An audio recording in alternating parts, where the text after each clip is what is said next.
Let me just get the streaming going. It just takes a second.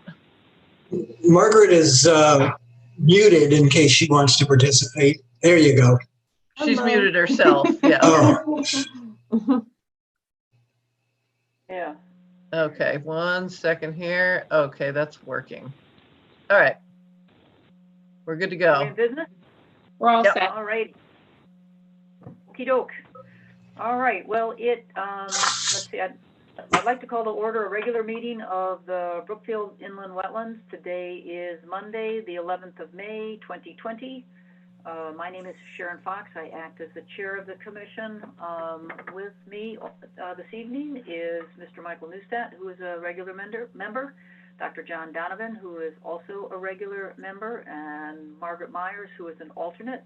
I think all four of us will be voting members this evening. Also with us is Alice Dew, who is the Wetlands Enforcement Officer, and Allison Kennedy, who is our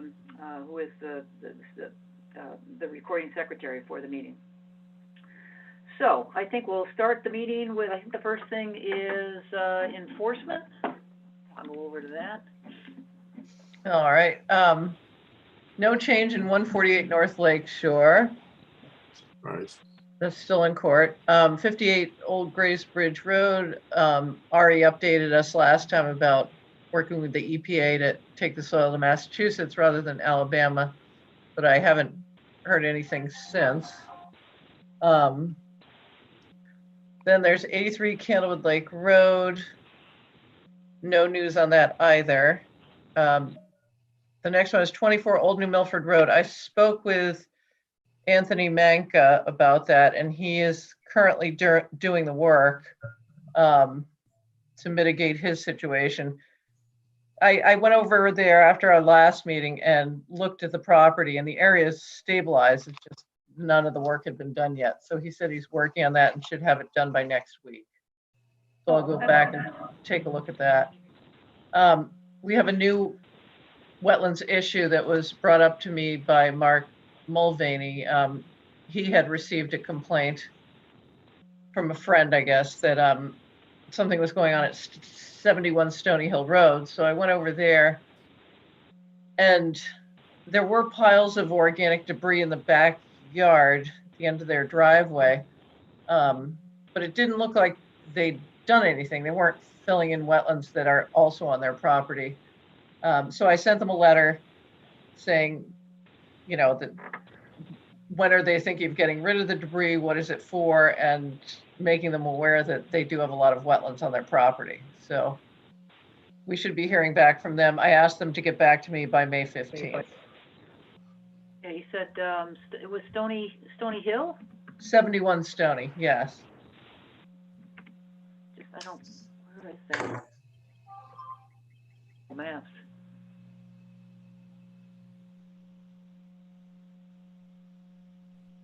Oh, okay. All right, I don't drive by that section of. Oh yeah, no, I do. What? Dave Frankel is trying to get to the meeting, but he seems to be having trouble. He might be using an old number. Okay. Do you want to? Hello. Oh. Hello. Oh, this is Dave Frankel. Okay. Hi, David. Hi. I've had trouble getting into the meeting. You know, I called okay, well, Alice. Yeah, I just right, got your message while I was doing my enforcement report. Oh, okay. Okay. Well, thanks. Sure. Okay, well, you are the fifth, so again, just joining us is Dave Frankel, who is an alternate member. He is the fifth member of the commission to be with us this evening. So, Dave, you are also a voting member this evening. So, well, thank you. Yeah, well, no thanks necessary. We've got John and Michael and myself and Margaret, of course. So Stony Hill.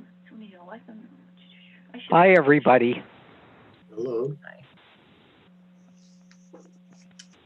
Hi, Dave. I don't drive by there normally, so not that I'm doing a lot of driving, but okay, thank you for that. I wanted to see where it was, so. Sure, and I'll keep an eye on it. And they're new owners, so maybe they just, who knows what they're doing, but there's not an actual violation yet. It's just stuff is back there. Okay. Are they doing some work? Do you happen to know, and you may not, they doing some work along the Greenway? I have driven past there and I see a Yes. couple of big there. They're making actually, I was out there with the Connecticut native plant expert who was looking for a rare plant. Well, it's rare in Connecticut, but it's not rare in other states to our south. But she and I went out there and we actually did find the plant, which was kind of fun. Don't say what it is. Don't say where But you went to. There's a lot of invasives to get to these things, so that's why they're so well protected. But the town is building a new area to put a gazebo on because the old one is apart. Okay. Yeah. What's the plant? Oh, the plant is a pink cress. Pink cress? Yes. Carmine Douglas. Where it is. Yeah, don't say where it is. No. Don't say where it is. You'll never be able to find it anyway. It's so tiny. It's like that big. Anyway. Oh, okay. All right. Well, thanks for telling us. I was hoping somebody had figured out a way to keep, some of that sheet flow with the dirt off out of the Still River, but it looks like that's still working. Yeah, that's a DOT issue. I've talked to Mary about it, but there's been no conclusions yet. Okay. All right, there are no status reports. Any other comments or questions for Alice? The Greenway is open, right? It isn't restricted No. or anything, is it? No, it's not open yet. Are there plans to open it? Do you know? Well, they were talking about opening parks, et cetera, May 20th. However, the problem with the Greenway is it's so popular, and there were so many people last time they had to close it. So I guess I don't know the actual plan yet. I would guess that they might try to open on the 20th and close if too many people show up. Yep. All right, other questions about wetlands for Alice or anything you've seen around town? All right, well, if there isn't anything, the next item that I have here, we'll move on to old business. We've got 45 Obtuse Rocks Road. That's demolish and rebuild a house. I see the applicant's agent is on the phone. So we'll get your name and address, Michelle, and then we can talk about, I see you've got a little bit of a new plan here, so. Yep, Michelle McCauley, Artel Engineering, 304 Federal Road, Brookfield.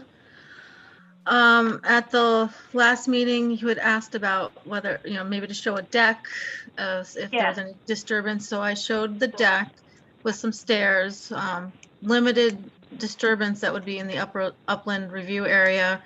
And then I added the dimensions off of the septic to the wetland boundary line.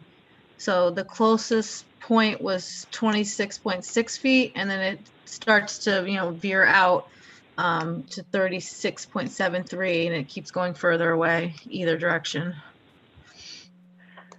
Yep, so thank you for that. I was looking at this one more time, and I can't, maybe we covered it, but I don't remember. We've got the silt fence on, well, the bottom side of the plan. I'm looking at the plan. I don't remember. You want me to share you the plan? Oh, Well, I can make you a co-host if you want. Do you want me to add it? Well, I don't know if you have to, but it's just, I'm looking at the silt fence, and then you've got the line of disturbance on the house side of it. So you've got the house, and then there's a line of disturbance. Mm-hmm. And then the silt fence is on the other side. Are you just going to be putting that silt fence through the trees, or what's the difference between? What do you? Well, I don't usually include the silt fence as limited disturbance because it's just to put it in and it's temporary, and then it goes back, and we're not going to take any trees down to put the silt fence in. It's just a temporary erosion control measure. So you know, and it's just digging, so you stick the bottom 6 inches in the ground and then you put it back to natural once we're done. So I don't Okay, usually, because that's- it's not permanent disturbance, so I don't usually include it as the limit of disturbance. Some people don't want it, some people don't want it as the limit of disturbance. right. I could expand Okay. it, it's not a big deal. No. I was just trying to, like I said, 'cause I didn't get a chance to get out to the site, so I don't grasp all the topology there. So that was just a question. So I appreciate the answer. That's one I was really kind of hoping you were going to say. So. Yeah. Michelle, other than the addition of the deck and the stairs, were there any other changes? I didn't see any, but. No, just that, and just like, I know you guys had asked for the dimensions to the wetlands, so there was those couple little changes, and that was it.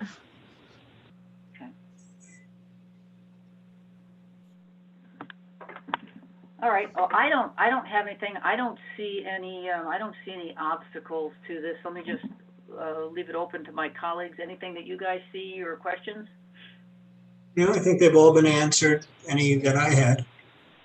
Mm-hmm.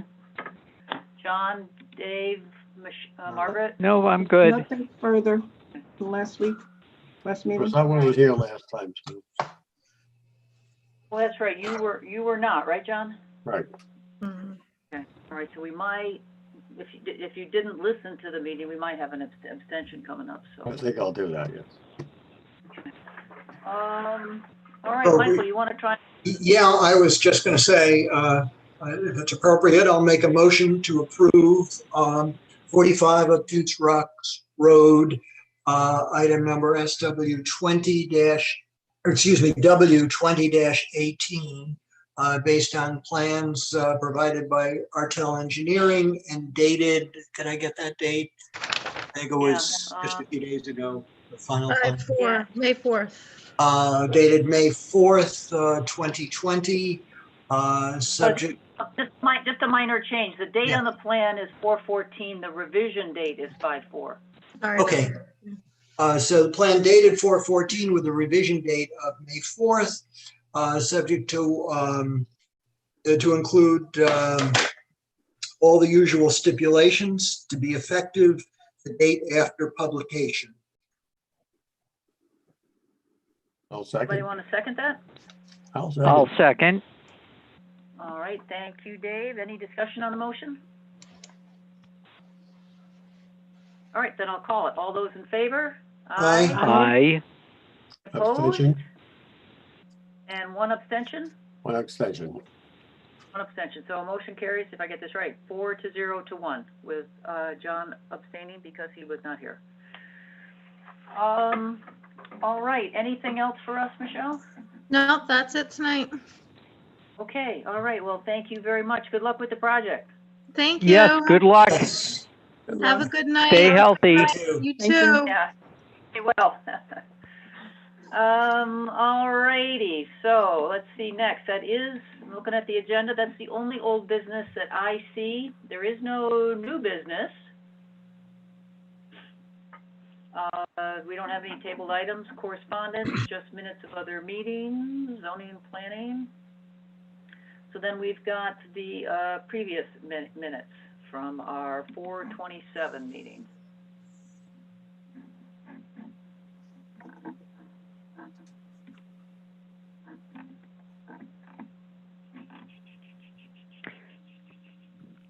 I didn't see anything. I didn't either. It looked pretty good.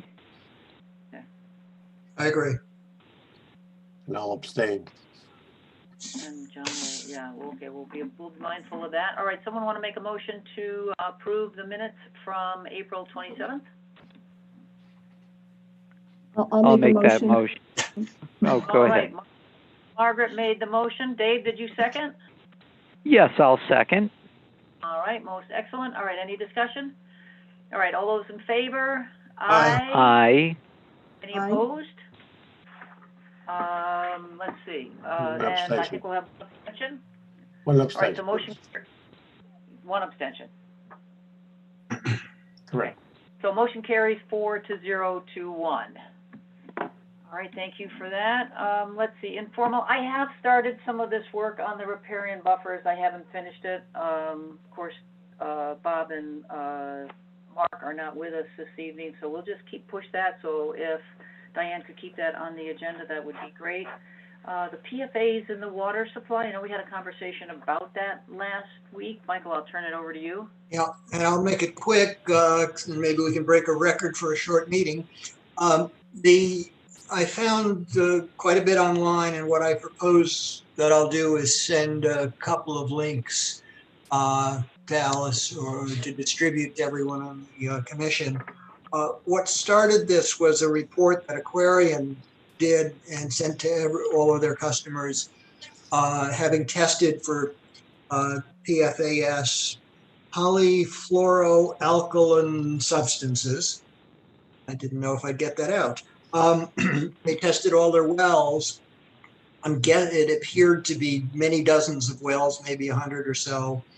And Brookfield was very high on the list with 26 parts per trillion. The only ones higher were New Fairfield at 31, Danbury at 28.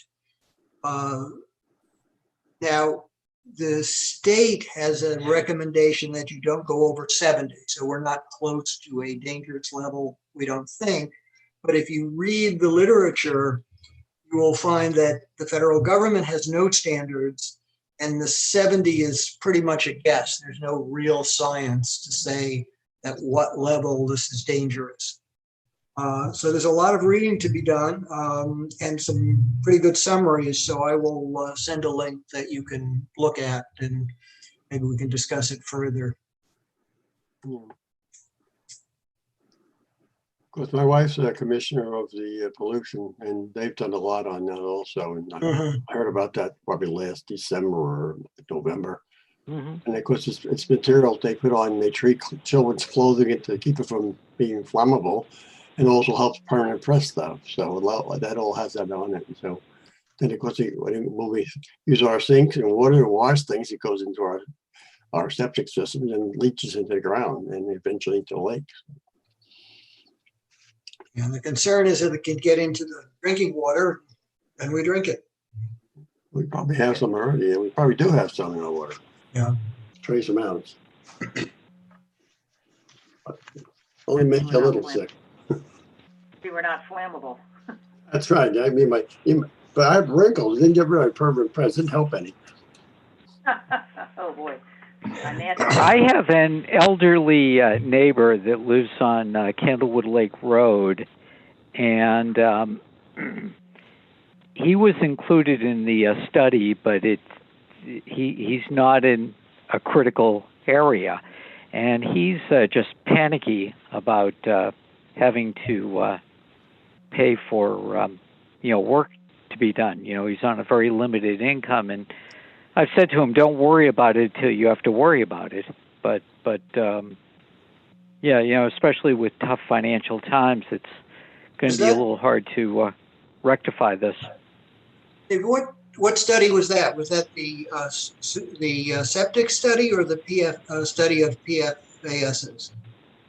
I think it was the septic study. Okay. And he's just absolutely panicky about the whole thing. Well, that didn't address this particular issue, as far as I know.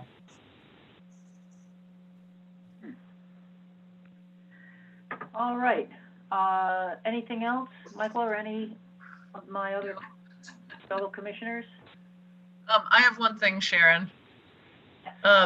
You remember Dr. Zaki and 1 High Ridge Road, I assume? I do. That house has been in foreclosure. Well, it was in foreclosure while he was, in jail, and has been put on the market and has been sold to an individual. Now, they are asking what they need to do to right any wrongs that were done previously. And they have cleaned up all of the blight issues. I talked to Ralph Tedesco about drainage and if he's okay with that. And they had gone in on the temporary injunction and gotten the drainage cleared up. So so drainage from Beech Tree and the roads above are now still draining correctly through that property because there are some pipes and he had cemented up the catch basins. And that's all been cleared up. The one thing left is there's a strip of about 100 feet between 1 High Ridge and 22 Beech Tree, the house next door, in which Dr. Zaki poured cement and rebar, put rebar in the cement. There was a temporary injunction so the town or the neighbor could remove that cement, but the town didn't feel it was their job to do that because it really wasn't interfering with any drainage. It was more between neighbor versus neighbor. The neighbor didn't feel they had the capacity to do it, so the cement remains where it is. It's now underneath probably 3 to 6 inches of soil and plants. It's pretty much been buried over the past, whatever it's been, more like 10 years. Because it was 2011, I think. Yeah, it's 5 or 6 years. Yeah, I remember it very well. I don't know if anybody was, I don't think anybody here this evening was on the commission when we last had that on the agenda. Maybe Mark? No? Yeah. Well, it's new to me, that's for sure. So really the question right now by the new owner and her contractor is, do they remove it or do they leave it? Because removing it would be not only difficult, but quite invasive. And I said I would bring it up with the Wetlands Commission and get a sense of what you think. Because at this point, I don't know. I mean, if it's not interfering with any drainage or water issues, I would think leaving it would be less invasive at this point. My recollection, again, because I do remember this one fairly well, but I acknowledge I may not have it exactly right. There was work in this upland review area, which I think is some filled in wetlands, as I recall, and that work was not complete. There was a patio that was partially done and some stone walls that were partially done. And as I recall, a lot of that work was being done without a permit. And when it was brought to our attention, the applicant started to put together a plan of what he wanted that thing to look like when he was all done. Right. And I think, as I recall, but we can check into this, so don't, as I recall, we eventually approved a plan that did not have that part in it, did not have that blockage in it. Right. And we approved that plan, and the next thing we heard was that piece of work was done in the upland review area, and it was backing up water into the neighbor's property. As I recall, rather vividly, the commission had a motion then to withdraw the approval on that plan because of this work that was done that was not on the plan. So my recollection is all that work when I last saw it was partially done, doesn't have an approved plan. Well, actually, talking to the contractor for the new owner, the owner would like to remove all of that. She doesn't want the patio, the pool, the koi pool he put in, nor the 4-foot wall. So they're planning on removing all that because it's also causing water issues in the basement. So I believe that. Yeah, they're going to do that. And so my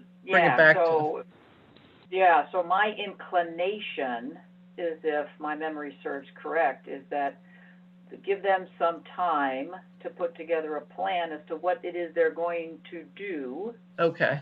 Include that blockage on that plan, you know, I kind of, and there were two of them, right? There was one culvert, I think, and then there was I almost think there was a second culvert, and then there was a catch basin and drainage. So my mind is, and then there was the,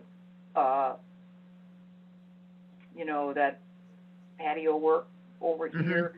So my suggestion is put everything on a plan. I would think for this person picking up this piece of property and essentially picking up a problem that needs solving, I think this is an example of, I think we can provide some creativity in terms of the fees. You know, not creativity, but I think we can give them, you know, show them some, you know, some consideration, you know, in the fees, Alice. Yep. Because Okay. I think it would even be, I don't think it would be a long form, but I think it would be a. No, it's all in the upland review. Yeah. Yeah, so I think So it would it'd be be a short. short, but still, so, you know, we can talk about it now, or I'd leave it to you, you know, to come up with the right price, but I think they deserve some consideration here. Okay. Because they have to clean up a mess. Yes. Yes, they do. Previous applicant left a mess. So I think we can help them out here. So that would be my suggestion. Okay. Put together a plan, put all the little pieces on it, you know, put on what it is that they want to do, what they want to take out, if they want to put something back in, great. But bring that to us, and then, you know, we'll work with them, and then we'll have an approved plan for this site for the things that we can do in wetlands. I'm looking at a map here on my phone. I'm assuming this is correct. It looks like Merwin Brook, the early stages of Merwin Brook run right by that house, maybe 30 feet away, 20 feet away. So is that the reason that it's under our purview? No, yes, as a part of it, there's actually a little, and it's been kind of misused. There is a little brook and a little drainage area there along the north, I think. Yeah, on the eastern side. But behind that, Michael, there's wetland. Just on the other side of that lot, or even probably into that lot, there is wetlands there on the adjacent lot. Gotcha, I see trees and such. I do believe, and this one I would probably want to triple check my recollection, that where this work was being done there is some filled wetlands there. That's my hypothesis. That was always our working hypothesis. There is wetlands there, but this applicant did not provide any kind of soil scientist to confirm our hypothesis. But clearly we want to protect Merwin Brook. Right against it. So there's every reason to think that it is on that property too, but we don't know exactly where it is. But it's good news that there's somebody who owns it now who wants to take care of what was done. Yeah. It's a multi-leveled problem. There are more problems with this than really affect wetlands, because there's drainage pipes that drain that property on the southern side past this property. So it wasn't, as I recall, it didn't adhere to the highest engineering standards. Right. But that is the part that Ralph looked at. He looked at the catch basins and the drainage for the large portion of the wetlands that run across the property. And he said, that's fine the way it is, but it's more the wall and the extra work that they did to the southern side. Yeah. So that I think is that's a very reasonable approach. And like I said, I think we don't have to send money to the state for it, or, you know, maybe that they have to pay for if we got to send money to the state, but anything else, I think we can give them some consideration for picking up a mess. Right. Absolutely. Right. Yeah. Okay, great. Thank you. Oh, no, thank you. All right. Anything else? All right. Anybody want to make a motion to adjourn? I move we adjourn this meeting. Second? Second. All right, Dave seconds that. Any discussion? All those in favor? Aye. Any Aye. opposed? Any opposed? All right, motion carries. The meeting is adjourned. Thank you, everyone. Thank you. Incidentally, when do you think we're going to be able to meet at Town Hall again? September. In September? What This year? is really getting old, What this year? stuff. Oh, we're becoming very technically adept. And the meetings are No, short. it's not I know, but it's not the same thing as, being at a physical meeting. And I just make mention, Dave, the meeting's adjourned.